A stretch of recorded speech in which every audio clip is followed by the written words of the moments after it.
El Papa San Pío V condenó el horrendo crimen de la sodomía, entregó a los clérigos culpables a las autoridades seculares. Fuente: LifeSite News. Era el año 1568, pero la situación en la Iglesia Católica era penosamente similar a la nuestra. Después de muchas décadas de corrupción y decadencia moral, la Iglesia se enfrentó al escándalo de un clero que tenía la reputación de estar involucrado en el espantoso crimen de la sodomía. Cuando el Santo Papa Pío V fue elegido en 1566, decidió actuar. Inmediatamente el Papa trató de abordar la crisis luego de su acceso al trono papal. En 1566, el año de su elección, emitió una bula de reforma, Cum Praemem, que buscaba suprimir el vicio clerical, incluida la sodomía.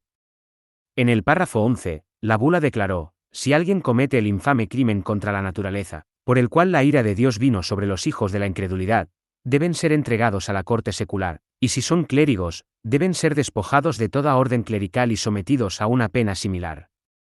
Sin embargo, esta disposición parece no haber tenido el efecto deseado por el pontífice. 2 años después, el Papa Pío V emitió un nuevo decreto dirigido únicamente contra la práctica de la sodomía entre el clero. Fue titulado Horrendum iudice celus, ese crimen horrendo, por el cual las ciudades de Sodoma y Gomorra fueron destruidas por Dios. Ese horrendo crimen, de sodomía, por el cual las ciudades corruptas y obscenas fueron destruidas por el fuego por condenación divina, nos aflige amargamente y conmueve gravemente en nuestra alma, impulsándonos a reprimir ese crimen con el mayor celo posible, escribió Pío V. Leemos en la Escritura en el libro de Judas 1:7 que Dios castigó destruyendo con fuego a estas 5 ciudades, dejándolas como advertencia para las generaciones futuras del castigo eterno, que también recibirán todos aquellos que se obstinan en practicar el pecado de la homosexualidad o cualquier perversión sexual.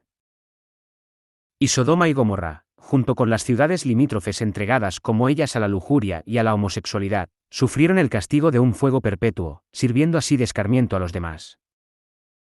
El Papa Pío V notó que el Tercer Concilio de Letrán, 1179, había decretado que los clérigos culpables de sodomía, el crimen por el cual la ira de Dios caía sobre los hijos de incredulidad, debían ser confinados en monasterios o ser retirados del orden clerical por completo. Sin embargo, el Papa expresó su preocupación de que tal pena fuera demasiado leve, especialmente para aquellos que no temen la muerte del alma. Para que el contagio de tal desgracia, por la esperanza de la impunidad, que es el mayor incentivo para el pecado, fortalecidos en audacia, hemos decidido que los clérigos que son culpables de este nefasto delito deben ser castigados más gravemente, para que, el vengador de las leyes civiles, la espada secular, puedan disuadir a quienes no temen la muerte del alma, escribió Pío. Por lo tanto, decretó que, privamos de todo privilegio clerical y de todo cargo eclesiástico, dignidad y beneficio por la autoridad del presente canon, a todos y cada uno de los sacerdotes y otros clérigos regulares y seculares de cualquier grado y dignidad que practican un pecado tan grave, y agregó que luego deberían ser entregados al poder secular, que puede exigirles el mismo castigo que reciben los laicos que han caído en esta ruina, que se encuentra constituida en las ordenanzas legítimas. En ese momento, las ordenanzas legítimas de muchas jurisdicciones en Europa decretaron la muerte, la castración o el decomiso de una propiedad por el delito de sodomía. Leemos en Romanos 1:32 que Dios castiga con la muerte eterna tanto a los que cometen el pecado de la homosexualidad, como a los que lo aprueban e incitan a otros a cometer este grave pecado mortal. Saben bien que, según el justo decreto de Dios, quienes practican tales cosas merecen la muerte. Sin embargo, no solo siguen practicándolas, sino que incluso aprueban a quienes las practican. El decreto de Pío V fue el último de una larga serie de cánones y decretos emitidos por la Iglesia Católica, para penalizar la inmoralidad sexual, tanto entre el clero como entre los laicos. Desde la Edad Media, la Iglesia Católica había provisto varias penas para aquellos clérigos y religiosos que cometieron actos homosexuales y otros delitos de perversión sexual. La temprana ley canónica requería que los culpables de tales actos hicieran largas penitencias, mientras se les prohibía recibir el sacramento de la Sagrada Comunión. Algunos cánones especificaron que la penitencia se realizaría en un monasterio, mientras que otros mencionaron la degradación del estado clerical. En 1049, en respuesta a una carta de San Pedro Damián alertando de una epidemia de sodomía entre sacerdotes y monjes, El Papa San León IX respondió con una carta condenando el comportamiento y determinando que los peores perpetradores deben ser removidos del estado clerical, mientras que los otros deben hacer penitencias de acuerdo con los cánones tradicionales.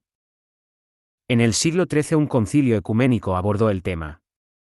El Tercer Concilio de Letrán, 1179, decretó que todos los que sean hallados culpables de ese vicio antinatural por el cual la ira de Dios descendió sobre los hijos de la desobediencia y destruyó las 5 ciudades con fuego, si son clérigos, sean expulsados del clero o recluidos en monasterios para hacer penitencia, si son laicos, deben incurrir en la excomunión y ser completamente separados de la sociedad de los fieles. El Papa San Pío decretó a perpetuidad su constitución apostólica contra los clérigos, tanto regulares como seculares, reos del crimen nefando de la sodomía, dejando claro que nunca puede ser revocado. A nadie, pues, sea lícito infringir o contrariar temerariamente esta página contentiva de nuestra remoción, abolición, permiso, revocación, orden, precepto, estatuto, indulto, mandato, decreto, relajación, exhortación, prohibición, obligación y voluntad. Si alguno presumiere intentarlo, sepa que incurrirá en la indignación de Dios omnipotente y los bienaventurados apóstoles Pedro y Pablo.